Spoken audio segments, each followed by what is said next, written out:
Mr. Draghi, welcome in our midst, brave also, because you may be a hero in Italy, you may be a hero in the southern debt countries, and in the world of investors like Goldman Sachs and the banks. But here in Holland, you're not a hero. Was QE necessary? Another question I have is who profited the most of QE? Who was profiting of QE? Were it only the debt countries like Italy, who had a low interest rate on their southern debt? Was it the investors who get a high price for their southern bonds? Or were it the banks who were able to swap the bad assets for good assets? Well, first of all, just to answer about the fact that I'm not an hero, or I'm an hero, or where I'm an hero, actually, it's not my job to be a hero, but just to pursue my mandate. And my mandate is price stability. And that was what was at stake exactly at the beginning of QE. And that's the reason why we had QE, to comply with our mandate, as we are bound by the law. And you still believe that this is fully within the framework which you have, and that you still are not doing any monetary financing, even though you've bought 2,500 billion euro of government debt by the end of the year? Yes, we do. We do. I think we believe that our precautions have been put in place exactly to avoid this danger. That the issue limit has been moved upward, but still consistent with what the collective action clauses in bonds foresee. So it's not been moved since then. It's not been moved since then. But still, I would recall what the European Court of Justice has said, giving broad discretion to the ECB in what instruments to use in order to pursue price stability. Thank you. But, I mean, on the last part, you say, indeed, you have the collective action clause. If you have more than 33%, you can indeed block restructuring of, for instance, the government debt if it needs to. So if Italy needs to restructure and you hold 34%, you would have the very unfortunate position that the ECB could block the restructuring because it would lose or want to do the restructuring, and you're a political actor. But even if you have 32%, then you just need one other relatively small actor, and you still have a veto power, and you're an enormous political player in a necessary restructuring if the case comes up.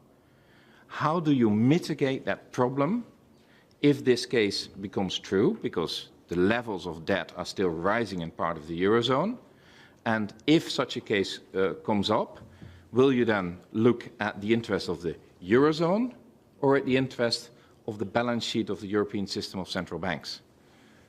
Thank you. Sorry for repeating, but we look at price stability, number one. Second, we have our mandate. Third, we have the treaty that says that we don't do monetary financing. Fourth, we are sure that the precautions we put in place are enough to avoid this risk.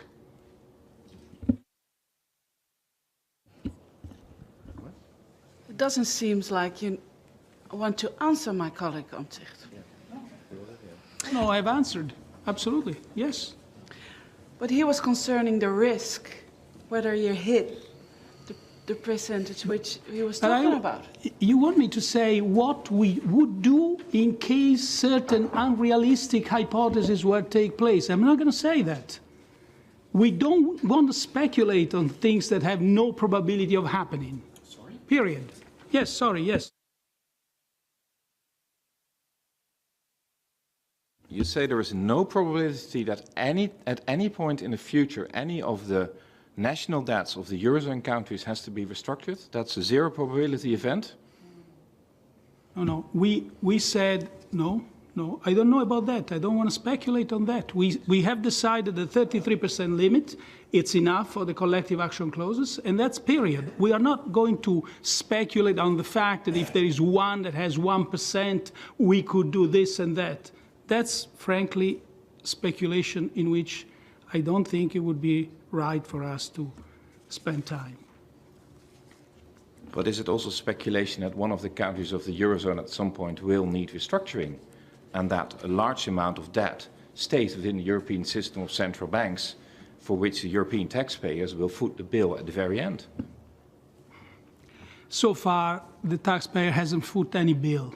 So this also, we may discuss this about the dangers of something that might happen. So far, what I see as a reality is that our monetary policy has supported the recovery in the Eurozone, has created 4.5 million jobs, which were not available before. That's what I see so far. That's the reality. The rest is speculation. Now, you're asking me where I publish, no, I'll come to this if you want. You're asking me about publish my agenda. I do publish my agenda. Why are you asking that? You're asking whether we publish the account of our meetings. We do publish them. Why are you asking them? Worldly? What does it mean, worldly?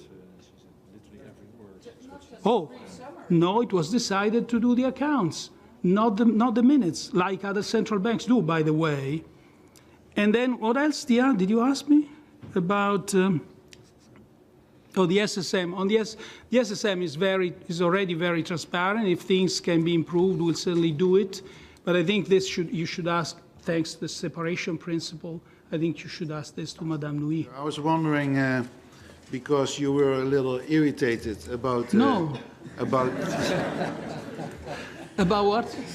About the amount of money, the risk you take by putting 2,500 billion at the end of the year, purchasing bonds, and that's 25% of the total debt of the Euro country. The problem is, how many countries are all now on the limit of 33%? I read the Portuguese is almost 33%, the Irish always 33%, at the end of the year the Netherlands, Finland. So you are getting to the limit of what you can purchase, and when you touch that Question limit... clear, how many countries? Yeah, and when you touch that limit, how is the balance then, when you cannot buy anything from Holland, but you can buy a lot from Italy still?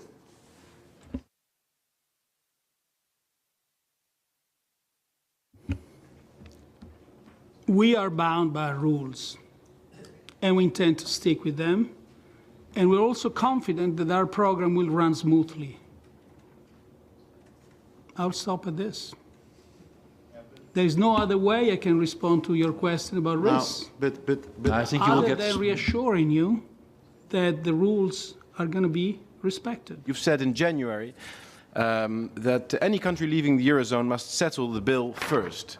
Regarding Italy's possibilities of leaving the Eurozone.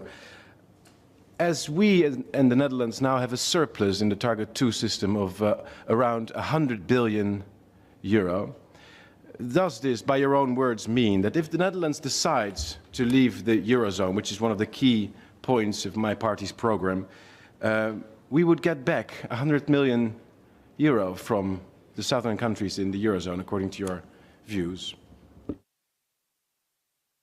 Mr. Draghi. Thank you. Let me respond to you as I have responded to similar questions in the European Parliament.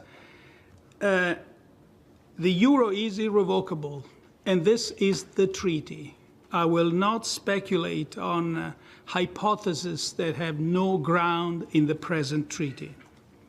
Second, the euro has been a success for the Eurozone and especially for countries like the Netherlands. As I mentioned before, you had an economic situation, thanks, I should say, first and foremost, to your strength, to the way to the quality of your laws, to the fact that your business environment is growth-friendly, to your own merits, but also to the support of our monetary policy, you had an economic situation which was rarely so good.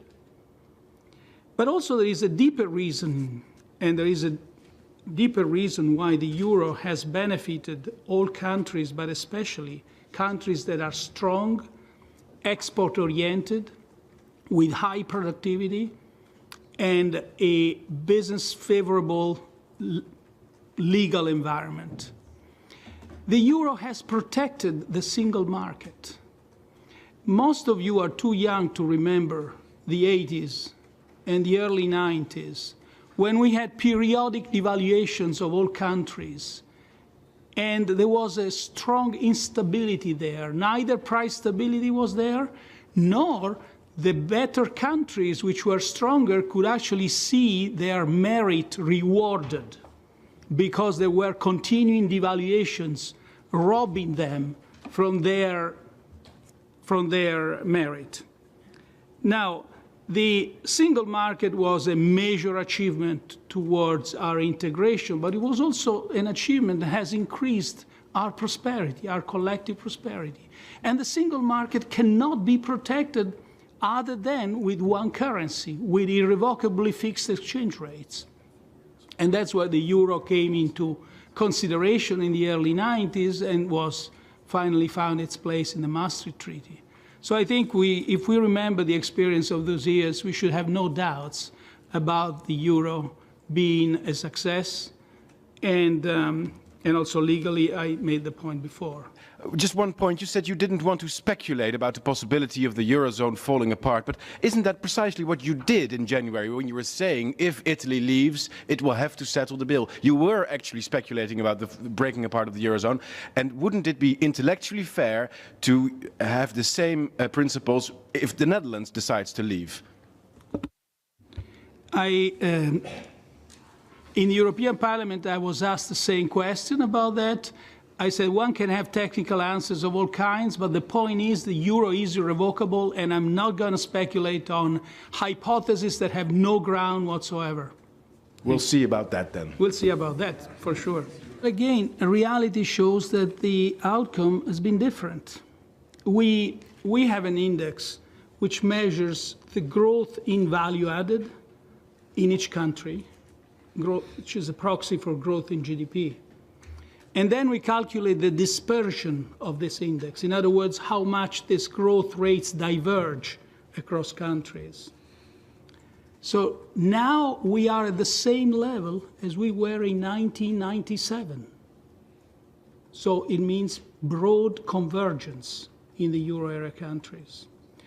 Clearly, during the crisis, there were huge divergences in rates, in credit, and in growth rates and employment rates.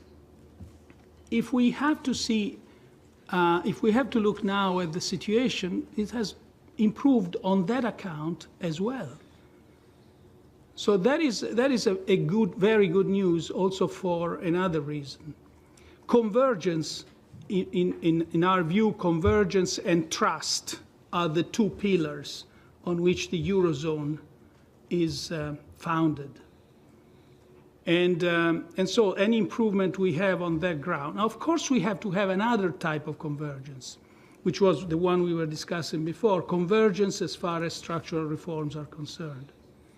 And that's the other part, which will have to be addressed more and more strongly in the future. If you believe the euro is here to stay, if you still support the single currency in Europe, does this imply that you are a supporter and perhaps believe it's necessary for the Eurozone to develop into a political union, a full political union? I've been invited to give a speech at the Jean Monnet Foundation.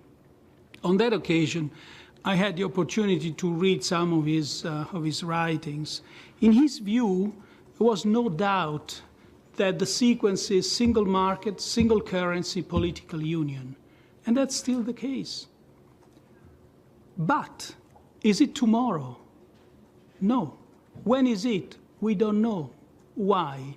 Because you need to satisfy the two conditions, namely trust in the compliance with the rules, trust in the compliance with the governance of the Eurozone, and convergence. We can't have a union with divergent countries. Thank you. Thank you very much. And excuse me, just let me add, and we can't have a union where you have permanent debtors and permanent creditors. There has to be convergence. Thank you.